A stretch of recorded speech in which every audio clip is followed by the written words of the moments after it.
Paul Bennewitz lived next to a large Air Force base.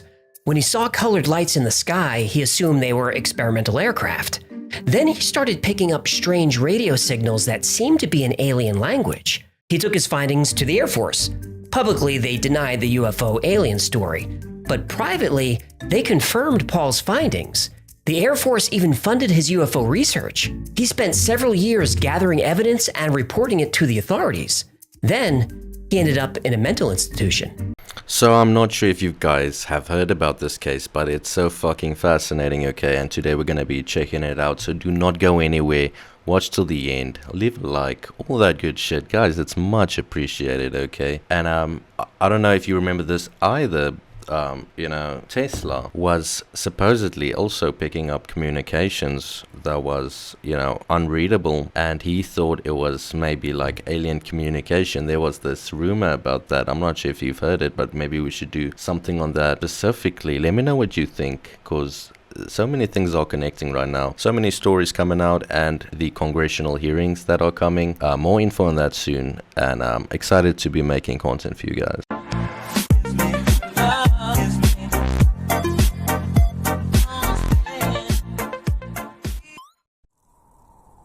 UFOs are a Swiss Army knife for intelligence. They can use them for anything. He was seeing lights like out somewhere on the base, like lifting up off the ground and then flying over a mountain and going down. And they were just glowing orbs. And he said that he could look through binoculars and sometimes see like Air Force people or somebody walking around them before they took off.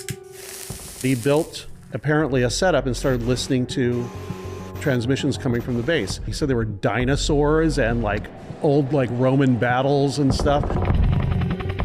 The Air Force had taken him in a helicopter, flown him up to northwestern New Mexico, and showed him stuff saying, look, we think there's something going on here.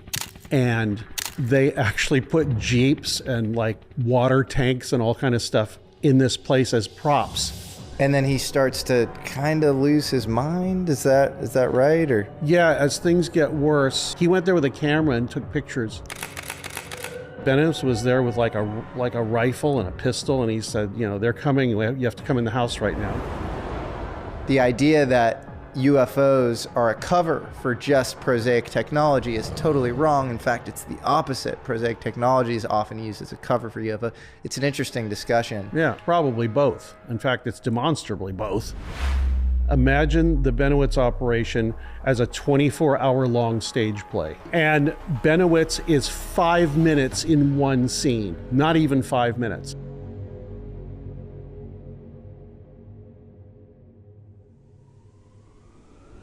That is some very good points being made, and Jesse Michaels, as always, just bringing out this good-ass content, quality-ass content, okay?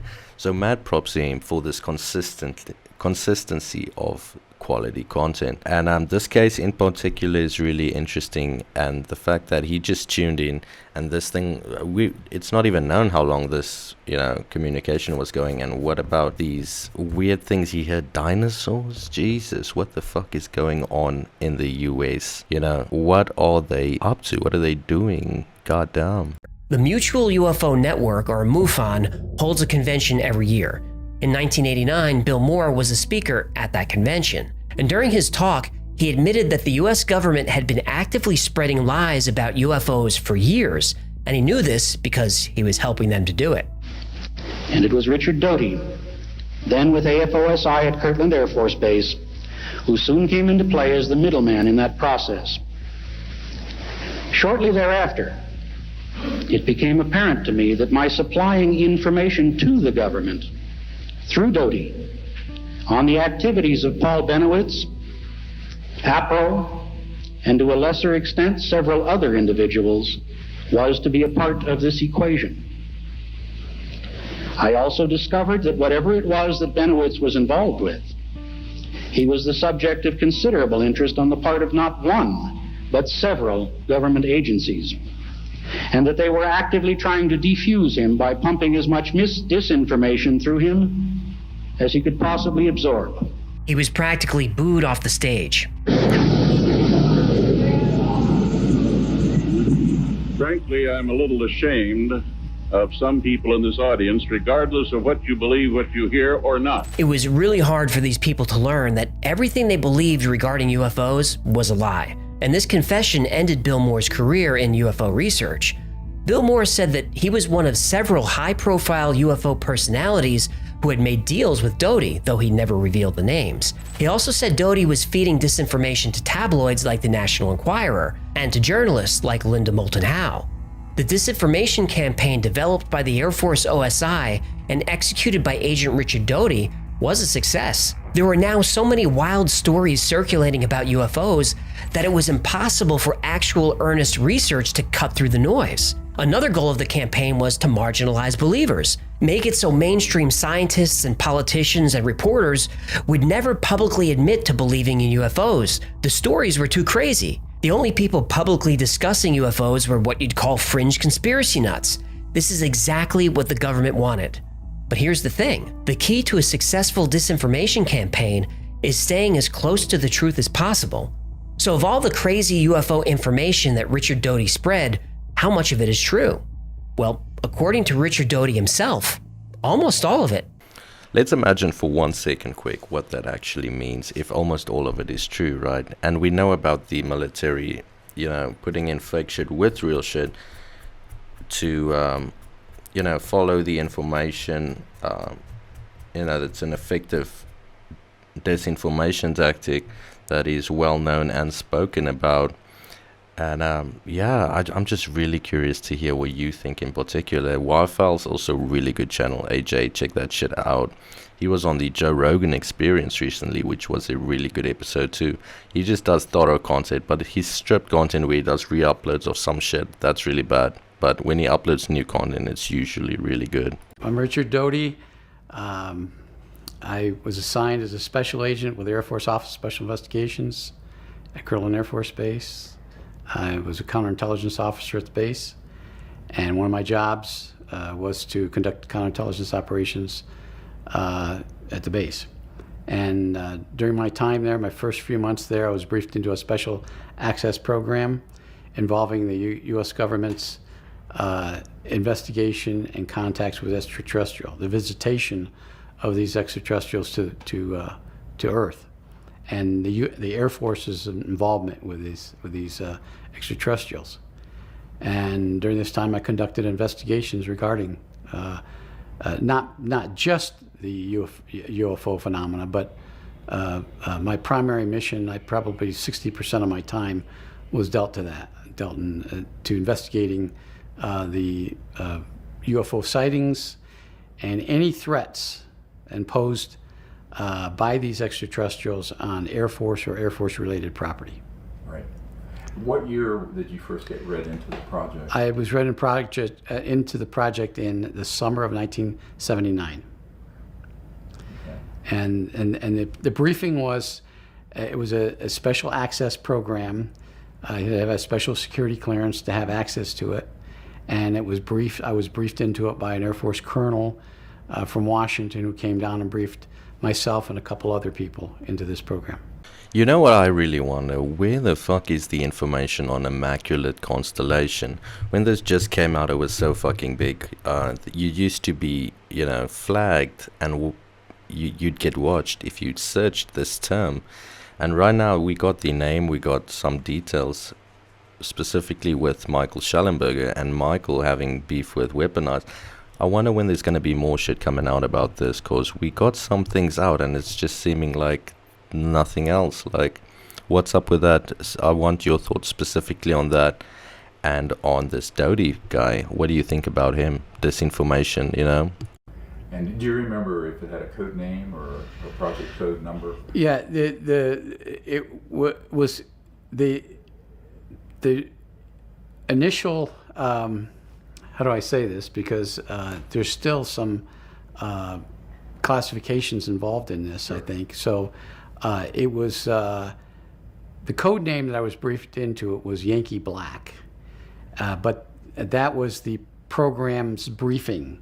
It wasn't necessarily the UFO's program. It was just how it was a security code for an access program.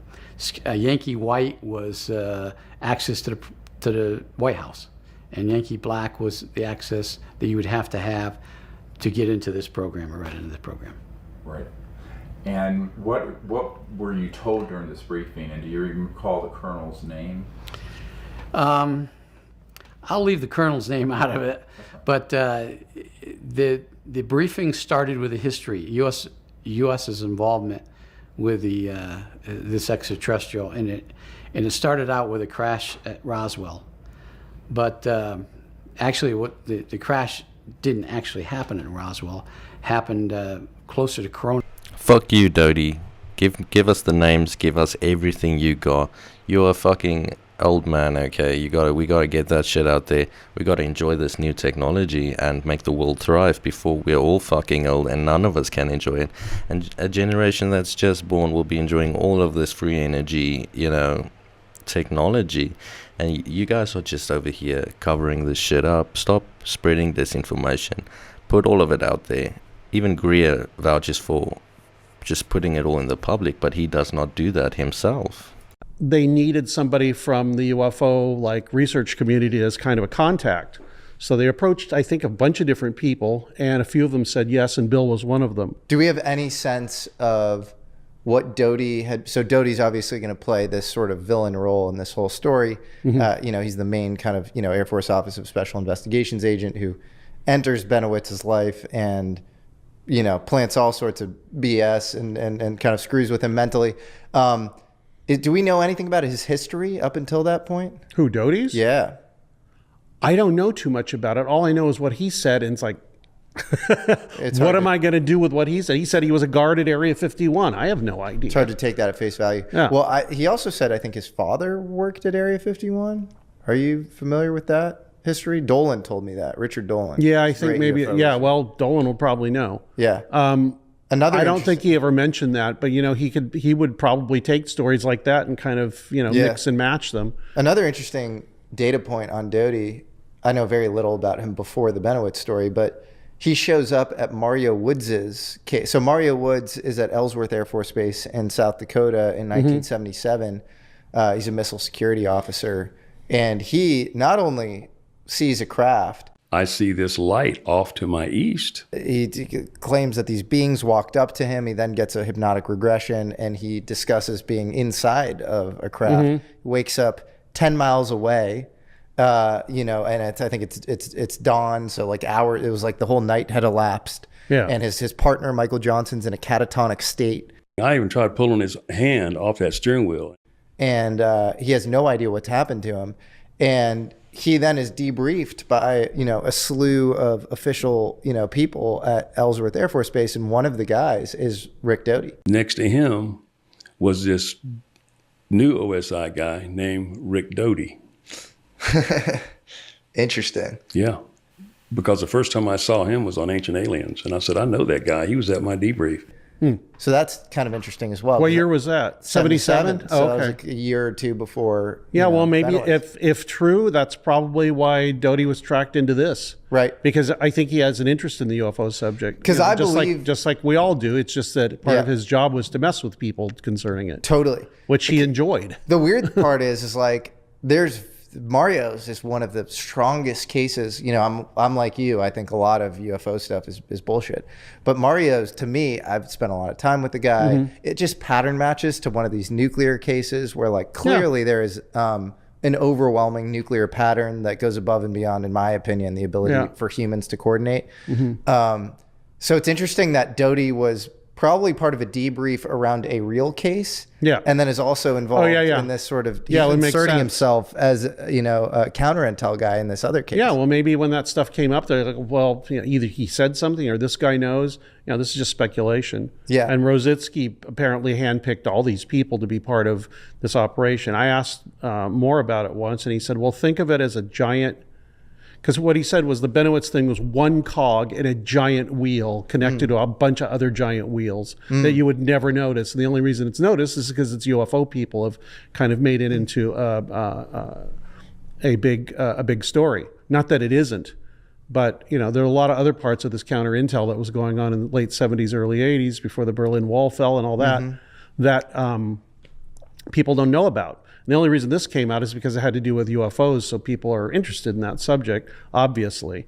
But what he said, the other thing he said to me later was, imagine the Bennewitz operation as a 24-hour-long stage play. Yeah, it's like you... And Bennewitz is 5 minutes in one scene, not even 5 minutes. That's how much of the entire... Because when UFO people and researchers, et cetera, hear about this, they're like, oh my God, it's so important. It's like, it was a tiny little piece in a big wheel that was working with a lot of other things to like, here's one more way we can, mess with and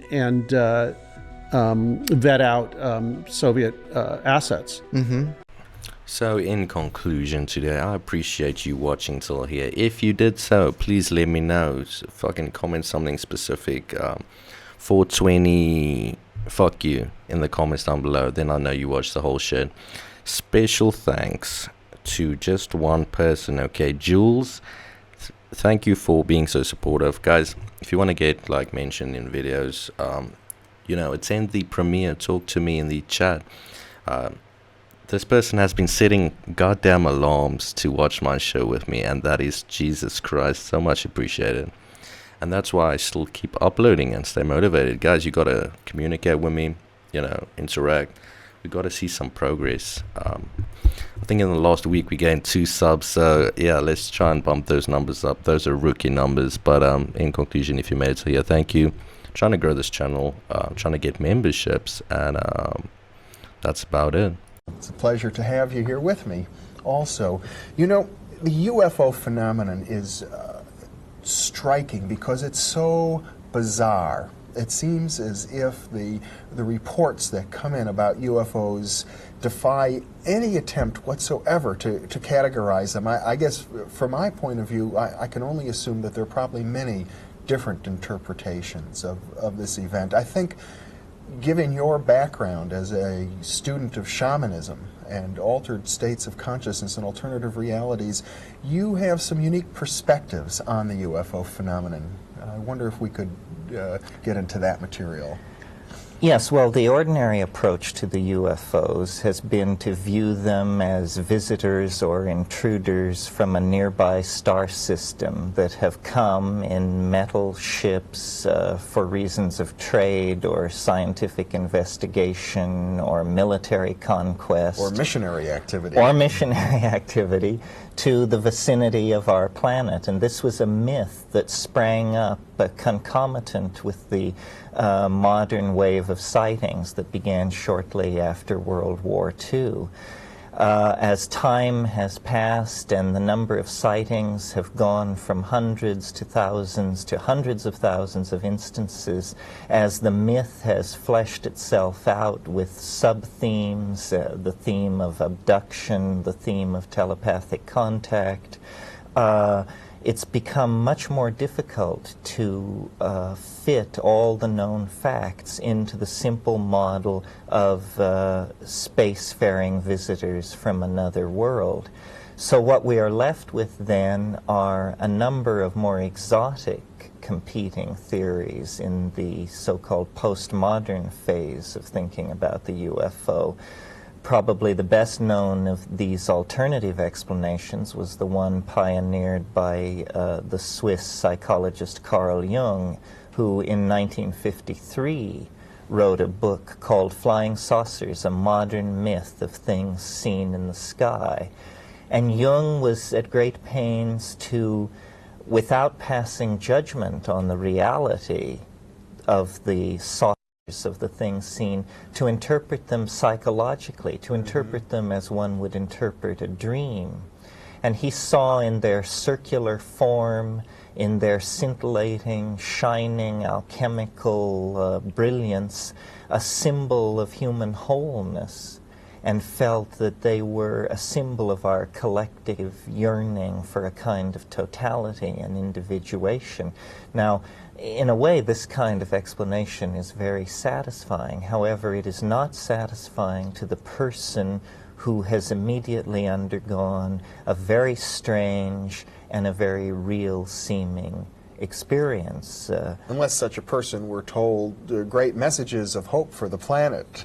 Well, and this is a persistent part of the flying saucer phenomenon, that people who have close contact with the saucers return with messages of universal brotherhood and benevolence, with stories of a beneficent hegemony of organized intelligence where wiser, older worlds and civilizations help younger and less mature worlds toward a kind of galactic citizenship.